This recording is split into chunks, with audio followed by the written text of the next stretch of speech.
Doctrine of unjust enrichment. देखो अभी है ना, ये मैं एक इनडायरेक्ट टैक्स का कॉन्सेप्ट सिखा रहा हूँ।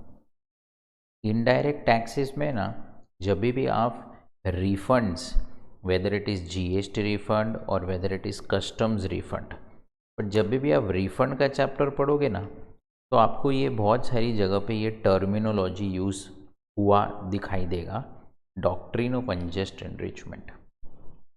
अब ये टर्मिनोलॉजी है ना, प्रैक्टिकल लाइफ में गवर्नमेंट इसको बहुत यूज़ करती है। अभी ये टर्मिनोलॉजी है क्या? तो देखो, सबसे पहले है ना, ये जो वर्ड है ना डॉक्ट्रिन, डॉक्ट्रिन का मतलब होता है कोई एक पर्टिकुलर प्रिंसिपल, कोई particular principal.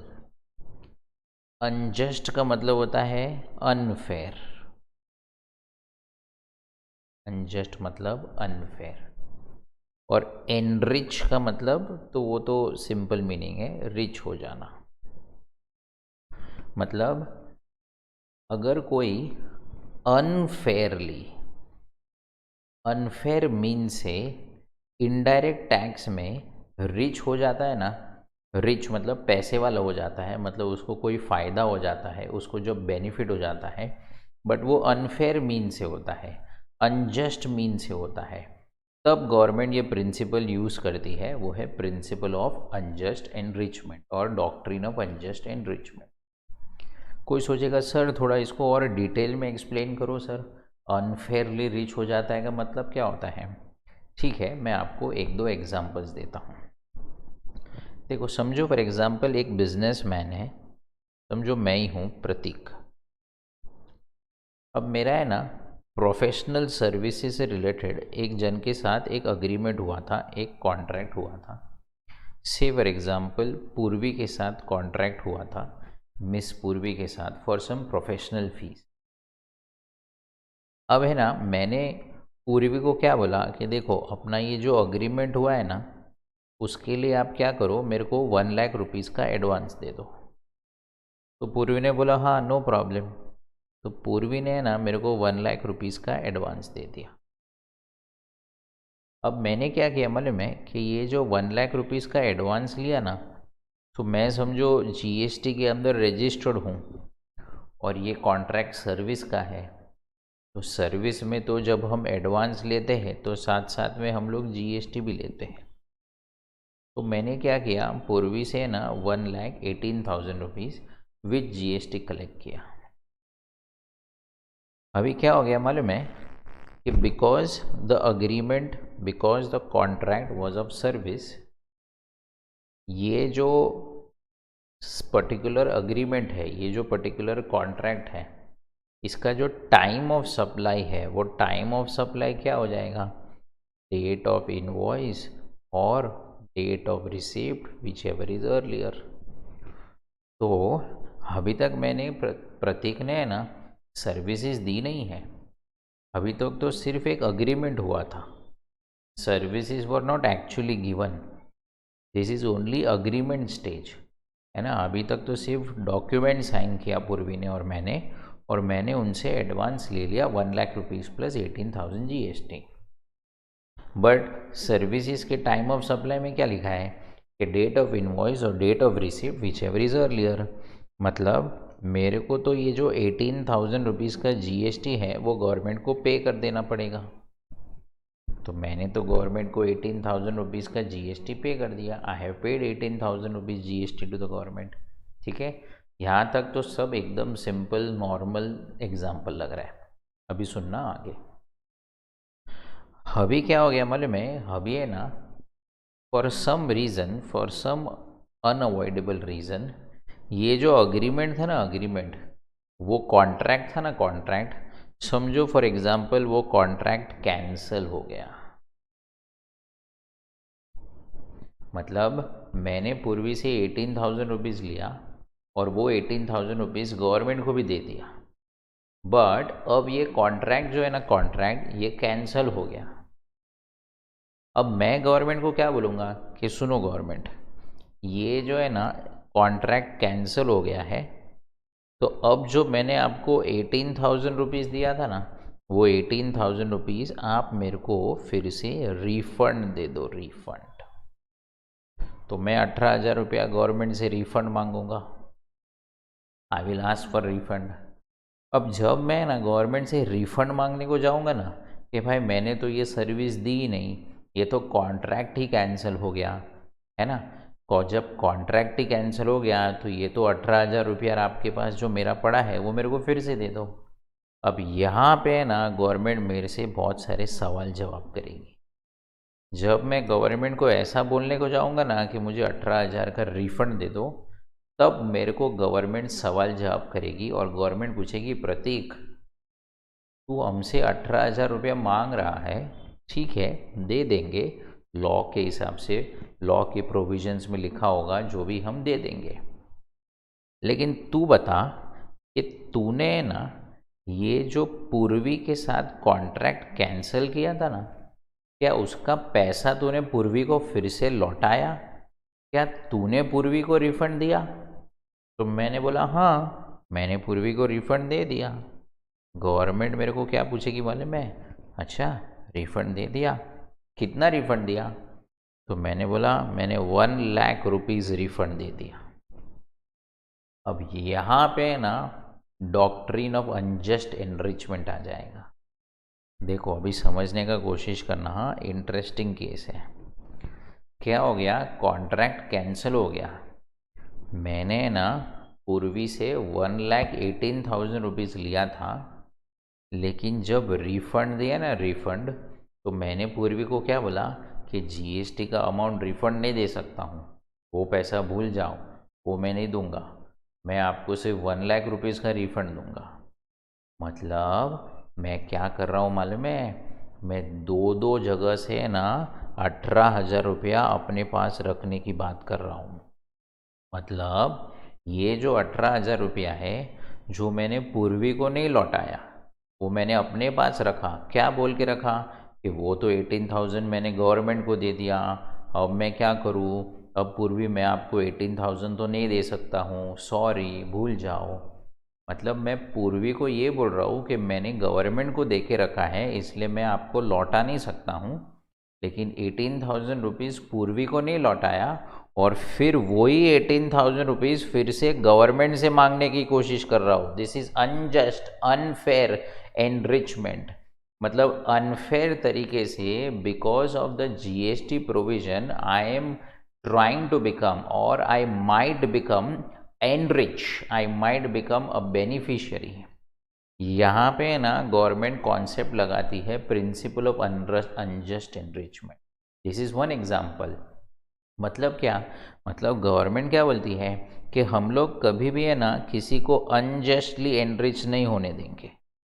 We will not allow any person to become unjustly unfairly enrich because of indirect taxes.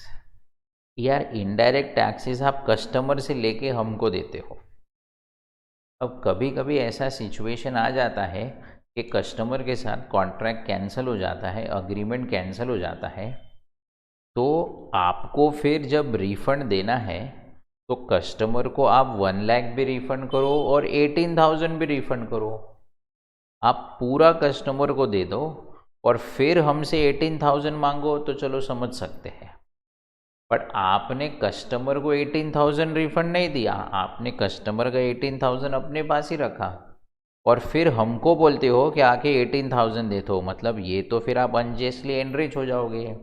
मतलब ये तो ऐसा हो गया कि आपने जो हमको 18,000 दिया था, आपने जो हमको 18,000 दिया था वो भी आप हमसे मांग रहे हो, प्लस जो पूर्वी का 18,000 रुपीज़ आपके पास है, ठीक है चलो ये तो आपने हमको एक बार दे दिया था तो चलो एक तो 18,000 एडजस्ट हो गया, लेकिन फिर भी जो 18,000 आपने पूर्वी को लौटाया ही नहीं, जो 18,000 आपने पूर्वी को रिफंड ही नहीं दिया, वो 18,000 हम आपको क्यों दें?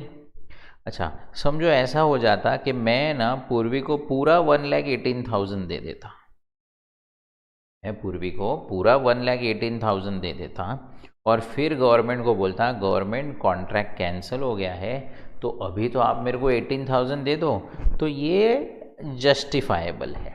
मतलब इसमें फिर कोई चीटिंग नहीं है कि भाई कॉन्ट्रैक्ट ही कैंसिल हो गया, सर्विस हुआ ही नहीं, तो गवर्नमेंट के पास 18,000 रुपीज़ दे के कोई फ़ायदा नहीं है।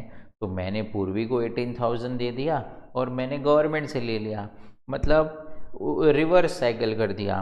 पहले मैंने पूर्वी से लिया था और गवर्नमेंट को दिया था, फिर मैंने पूर्वी को फिर से लौटा दिया और गवर्नमेंट से ले लिया। वो ठीक है, रिवर्स साइकिल अगर हो रही है तो ठीक है। लेकिन बहुत से लोग पूर्वी को नहीं लौटाते हैं। बहुत से लोग कस्टमर को है ना ऐसा बोल देते हैं कि नहीं, हम आपको टैक्स का पैसा तो नहीं दे सकते हैं क्योंकि वो तो गवर्नमेंट तक पहुंच गया, लेकिन फिर गवर्नमेंट से रिफ़ंड मांगने की बात करते हैं। तो यहाँ पे गवर्नमेंट ने इनडायरेक्ट टैक्सेस में ऐसा एक कॉन्सेप्ट बनाया है कि in certain cases where an SSC is demanding refund, then we will apply the concept of principle of unjust enrichment. मतलब हम लोग पहले ये चेक करेंगे कि कस्टमर जो है ना, कस्टमर उसने इनडायरेक्ट टैक्सेस का बर्डन ट्रांसफ़र किया है क्या। अगर उसने बर्डन ट्रांसफ़र कर दिया है, अगर कस्टमर ने बर्डन ट्रांसफ़र कर दिया है, और you can say sorry businessman ने बर्डन ट्रांसफ़र कर दिया है, तो फिर बिजनेसमैन को रिफंड क्यों दें। तो गवर्नमेंट बोलती है कि चलो इसमें रिफ़ंड बनता है, लेकिन हम रिफ़ंड प्रतीक को नहीं देंगे, हम रिफ़ंड जो है ना वो पूर्वी को देंगे। हम प्रतीक को क्यों रिफंड दे, why should we give refund to Prateek, जब प्रतीक ने बर्डन बेयर ही नहीं किया। इनडायरेक्ट टैक्स में बर्डन तो कस्टमर पे होता है।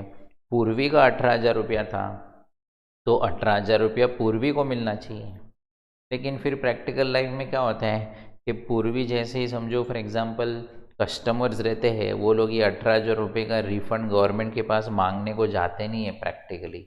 वो लोग सोचते छोड़ नुकसान हो गया, ऐसा समझ लेते हैं। तो ऐसे केसेस में ना गवर्नमेंट क्या करती है मालूम है, रिफ़ंड जो है ना, रिफ़ंड अगर पूर्वी मिलेगी या पूर्वी से बातचीत हो सकती है तो गवर्नमेंट पूर्वी को रिफ़ंड दे देगी। पर अगर समझो पूर्वी नहीं मिली ना, तो एक कॉन्सेप्ट होता है जिसको बोलते हैं कंज्यूमर वेलफेयर फंड। ये भी आपको सुनाई देगा रिफंड के अंदर, कंज्यूमर वेलफेयर फंड। तो गवर्नमेंट है ना ये 18,000 रुपीज़, क्योंकि क्या है मालूम है, ये 18,000 रुपीज़ गवर्नमेंट अपने पास नहीं रख सकती है। क्यों नहीं रख सकती है, क्योंकि देखो क्या हुआ मालूम है कि ये 18,000 रुपीज़ है ना, उसमें क्या हो गया था कि अग्रीमेंट कैंसिल हो गया था। अब जब अग्रीमेंट ही कैंसिल हो गया तो गवर्नमेंट को राइट नहीं है कि वो टैक्स अपने पास रखने का। जीएसटी के अंदर मैं बताऊंगा कि ये सब किधर लिखा है, बट अभी खाली ऐसा कॉन्सेप्ट हम समझ रहे हैं। तो अगर अग्रीमेंट ही कैंसिल हो गया, गुड्स और सर्विसेज का सप्लाई ही नहीं हुआ, तो टेक्निकली ना गवर्नमेंट अपने पास टैक्स नहीं रख सकती है। तो गवर्नमेंट को क्या करना पड़ेगा, कंज्यूमर वेलफेयर फंड करके एक फंड होता है, ये कॉन्स्टिट्यूशनली प्रेसिडेंट के अंदर बनाया हुआ फंड होता है। सो ये जो फंड है ना उसमें पैसा ट्रांसफ़र कर देने का, और फिर जैसे उसके नाम से पता चला कि उसको कंज्यूमर वेलफेयर के लिए यूज़ करने का, मतलब जनरल पब्लिक की भलाई के लिए यूज़ करने का। तो देखो ये कॉन्सेप्ट है ना रिफ़ंड के केसेस में बहुत सारी जगह पे आएगा कि कभी भी है ना कोई भी रिफ़ंड मांगने को जाएगा ना, तो सबसे पहले गवर्नमेंट उसको प्रूव करने को बोलती है। The assessee has to prove, देखो घड़ी घड़ी बोल रहा हुआ, केस लॉ में आ सकता है, assessee has to prove that he is not going to become unjustly enrich. मतलब ये जो प्रिंसिपल है ना, वो गवर्नमेंट है ना जब भी कोई रिफंड मांगने को आएगा ना, तो गवर्नमेंट ये कॉन्सेप्ट अप्लाई करेगी और असेसी को प्रूव करने को बोलेगी कि देख तू प्रूव कर कि तूने जो बर्डन है ना, बर्डन वो ट्रांसफ़र नहीं किया है। अगर तू प्रूव कर देगा ना कि भाई मैंने बर्डन ट्रांसफ़र नहीं किया है, तो ठीक है, तो हम तेरे को रिफंड दे देंगे। एक एग्जाम्पल देता है, दूसरा एग्जाम्पल दे देता हूँ, ठीक है। समझो मैं सेम कंटिन्यू करता हूँ, Prateek is the businessman, Prateek is the supplier and Purvi is the receiver, he is receiving the services. 1,00,000 रुपये का सर्विस था और 18% के हिसाब से 18,000 रुपया जो था वो 18,000 रुपया जीएसटी, ठीक है। अब दूसरा एग्जांपल देता हूँ, मैंने ना 18,000 रुपया है ना गवर्नमेंट को दे दिया, ठीक है। अब इसमें ना सर्विस भी दिया था, कॉन्ट्रैक्ट भी ख़त्म हुआ, सब ख़त्म हुआ, बट बाद में पता चला कि ये जो पर्टिकुलर सर्विस है उस पे तो सिर्फ 5% जीएसटी का रेट था, लेकिन मैंने तो पूर्वी पे 18% का बर्डन ट्रांसफ़र कर दिया। मैंने ना गलती से रॉन्ग परसेंटेज अप्लाई कर दिया। मैंने 5% की सर्विस पे गलती से 18% अप्लाई करके पूर्वी को सर्विस दे दिया। अब मैं जाके गवर्नमेंट को ऐसा बोलूँगा कि गवर्नमेंट इसमें थोड़ी गलती हो गई है कि इंस्टेड ऑफ 5% मैंने 18% अप्लाई कर दिया, तो इसमें कितना अराउंड 13% ज़्यादा हो गया, तो मैंने आपको 13% ज़्यादा टैक्स दे दिया, तो मेरे को 13% टैक्स रिफ़ंड कर दो। तो गवर्नमेंट मेरे को पूछेगी रुक जा रुक जा रुक जा, रिफ़ंड मांगने से पहले पूछ जा। मुझे बताओ, गवर्नमेंट हमेशा अज्यूम करती है that the burden has been transferred. तो गवर्नमेंट बोलती है रिफ़ंड मांगने से पहले रुक जा। हमारा एक नेचुरल अजम्पशन है इनडायरेक्ट टैक्सेस में कि तूने तो 18% का ही बर्डन ट्रांसफ़र किया रहेगा। तो जब तूने कस्टमर पे 18% का ही बर्डन ट्रांसफ़र किया है तो तूने तो 18% ही लिया ना, तो हम तेरे को क्यों रिफ़ंड दें? हमको अगर रिफ़ंड देना ही होगा तो हम पूर्वी को रिफ़ंड देंगे कि 18% टैक्स मिल गया है इंस्टेड ऑफ 5%, तो चलो 13% पूर्वी को दे दो। अच्छा, अभी अगर पूर्वी जो है वो बोलती है कि मैं किधर एप्लीकेशन करने को जाऊँ यार, प्रतीक तू ही एप्लीकेशन कर दे, तेरे पास जीएसटी नंबर है। अब पूर्वी समझो फॉर एग्जांपल अनरजिस्टर्ड पर्सन है, तो पूर्वी किधर ये सब एप्लीकेशन करेगी गवर्नमेंट के पास और जाके टैक्स मांगेगी। तो गवर्नमेंट बोलती है ठीक है, अगर पूर्वी एप्लीकेशन नहीं कर सकती है तो प्रतीक कर सकता है, लेकिन प्रतीक हम तेरे को क्यों दे रिफंड? तूने तो 18,000 का बर्डन ट्रांसफ़र कर दिया है। तो अगर प्रतीक ऐसा बोलेगा ना कि हाँ लेकिन उसमें से ना मैंने जो 18,000 का बर्डन ट्रांसफ़र किया था ना, उसमें से मैंने उसको 13% टैक्स फिर से दे दिया है, तो अभी आप वो 13% मेरे को दे दो, तो मैं अनजस्टली एनरिच नहीं होऊंगा, क्योंकि पहले 13% एक्स्ट्रा आया था, वो 13% मेरे को आपको दे दिया, अब मैंने वो एक्स्ट्रा लौटा दिया, तो आप मेरे को 13% फिर से दे दो। तो अगर मैं प्रूव करूँगा ना कि I am not getting unjustly enrich, मैं कस्टमर पे तो 18,000 का बर्डन डाला था लेकिन फिर से मैंने 13% दे दिया, so if I prove that I am not getting unjustly enrich, तो ही मुझे रिफ़ंड मिलेगा, अदरवाइज़ मुझे जीएसटी और कस्टम्स दोनों में रिफ़ंड मिलता नहीं है। So it is always the assessee who has to prove that he is not getting unjustly enriched.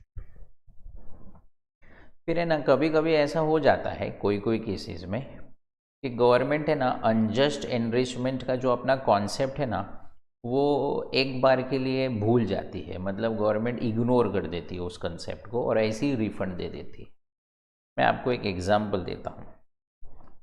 समझो ऐसा हुआ कि जीएसटी में है ना एक पर्टिकुलर बिजनेसमैन था, एक पर्टिकुलर सप्लायर था, ठीक है, मेरा एग्जांपल देता हूँ। अब ये सप्लायर ने क्या किया था मालूम है, एक है ना डीम्ड सप्लाई किया था, डीम्ड सप्लाई, ठीक है।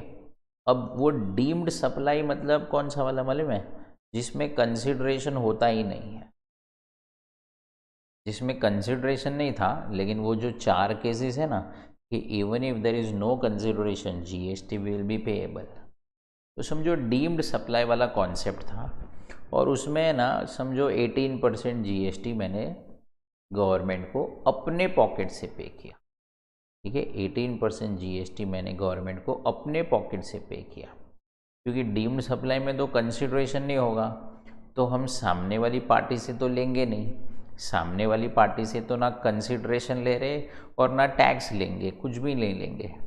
अब मैंने अपने पॉकेट से टैक्स पे किया गवर्नमेंट को 18% जीएसटी, और फिर मुझे पता चला अरे इसमें तो जीएसटी खाली 15% है, अरे सॉरी 5% है, या तो इसमें तो जीएसटी समझो खाली 12% था, ये तो मैंने गलती से ज़्यादा दे दिया। तो तो ऐसे केसेस में ना गवर्नमेंट है ना अनजस्ट एनरिचमेंट इग्नोर करती है। मोस्टली आपको लॉजिक समझ ही गया रहेगा कि मैंने कस्टमर पे या तो सामने वाली पार्टी पे तो टैक्स लगाया ही नहीं था, मैंने तो बर्डन ट्रांसफ़र ही नहीं किया। यहाँ पे क्या हो रहा था मालूम है, मैं पूर्वी पे बर्डन ट्रांसफ़र कर चुका हूँ, ऐसा गवर्नमेंट को लग रहा था, और जो करेक्ट भी था। ये दोनों एग्जाम्पल में मैंने पूर्वी पर बर्डन ट्रांसफ़र किया था, लेकिन अभी के एग्जाम्पल में डीम्ड सप्लाई में तो बर्डन ट्रांसफ़र करने का क्वेश्चन ही नहीं आता है ना। डीम्ड सप्लाई में किधर हम बर्डन ट्रांसफ़र करेंगे? तो उसमें तो मैंने ऐसे भी टैक्स अपनी ही पॉकेट से भरा था। अब यहाँ पे अगर मैं रिफ़ंड मांगूंगा ना कि मेरा टैक्स का परसेंटेज एक्चुअली कम था, मेरे को रिफ़ंड दे दो, तो गवर्नमेंट है ना ऐसी जगह पे फिर अनजस्ट एनरिचमेंट अप्लाई नहीं करती है और मेरे को रिफ़ंड दे देती है, because government knows that question of transferring the burden does not arise only. दूसरा एक एग्जाम्पल मैं दे देता हूँ जहाँ पे गवर्नमेंट अनजस्ट एनरिचमेंट को इग्नोर कर सकती है। समझो ये इंडिया है, इंडिया में ना कोई तो एक इम्पोर्टर है, इम्पोर्टर, ठीक है। अभी कस्टम्स का एग्जांपल दे रहा हूँ। अब इम्पोर्टर ने ना कोई तो 10 लाख रुपए की वैल्यू का गुड्स इंपोर्ट किया था और उस पर समझो 2 लाख रुपया ना बेसिक कस्टम्स ड्यूटी था, ऐसे 12 लाख रुपए का गुड्स था। अब इम्पोर्टर ने ना ये जो गुड्स मंगाया था ना, गुड्स, ये ना समझने का कोशिश करना, हाँ, ये ना पर्सनल यूज़ के लिए मंगाया था, पर्सनल यूज़ के लिए। उसको ये गुड्स किसी को बेचना नहीं था। Importer was not intending to sell the goods further, और importer was not intending to use this for his business purpose, his or her business purpose. The intention was not business, the intention was not to sell it further, but the intention was personal use. अब क्या हो गया कि personal use के लिए आपने एक particular product मंगाया था और बाद में पता चला कि ये प्रोडक्ट तो एग्जेम्प्ट था, उस पर तो बेसिक कस्टम ड्यूटी लगनी ही नहीं थी, this product was exempt, you have paid 2 lakh rupees of basic customs duty, but that was not required to be paid. अब ऐसी जगह पे भी है ना आप रिफ़ंड का एप्लीकेशन कर सकते हो, और यहाँ पे है ना government without applying the doctrine of unjust enrichment आपको रिफ़ंड दे देगी। ऑब्वियसली थोड़े डॉक्यूमेंट्स मांगेगी, पर आपको रिफ़ंड दे देगी। अभी भी आप शायद मोस्टली लॉजिक समझ गए रहेंगे कि देखो मैंने ना कस्टम्स ड्यूटी का बर्डन बेयर किया, बट पर्सनल यूज़ के लिए था, उसका मतलब मैंने वो बर्डन ट्रांसफ़र तो किया ही नहीं रहेगा ना। मैंने ये 2 लाख रुपीज़ का बर्डन तो ट्रांसफ़र ही नहीं किया रहेगा किसी पे, because this was for personal use, I never intended to use this for my business. समझो मैं बिजनेसमैन होता ना तो शायद मैंने ये 2 लाख रुपीज़ का बर्डन ट्रांसफ़र कर दिया होता, तो गवर्नमेंट मेरे को पूछती you are not getting unjustly enrich ना, श्योर ना, मतलब मेरे पे गवर्नमेंट प्रोसीजरल कंप्लायंस डालती कि पहले प्रूव कर कि तू अनजस्टली एनरिच नहीं हो रहा है। बट यहाँ पे तो मैंने पर्सनल यूज़ के लिए मंगाया, तो question of transferring the burden does not arise only, ये तो मैंने ही बर्डन सेंड किया है, क्लियर कट दिख रहा है। तो वहाँ पे गवर्नमेंट वो सब कॉन्सेप्ट लगा के मेरे को पूछती नहीं है। अगर मैं जेन्युइनली 2 लाख रुपया गलती से भर दिया है ना, तो एप्लीकेशन करूँगा तो मेरे को उसका एग्जेम्पशन मिल जाएगा और मुझे रिफ़ंड मिल जाएगा। तो देखो अनजस्ट एनरिचमेंट ये कॉन्सेप्ट अच्छी तरह से समझ लेना कि इनडायरेक्ट टैक्स की वजह से ना you can not enrich yourself, you can not become rich. हाँ, जेन्युइन केसेस में गवर्नमेंट रिफंड दे भी देती है, बट ऐसा नहीं हो जाना चाहिए that you are getting rich from 2 places, मतलब आप कस्टमर से भी पैसे ले रहे हो, गवर्नमेंट से भी रिफंड मांग रहे हो, ऐसा नहीं हो जाना चाहिए। ठीक है, तो जब भी ये कॉन्सेप्ट आएगा ना तो ये इस चीज़ को एकदम बराबर से समझ के रखना।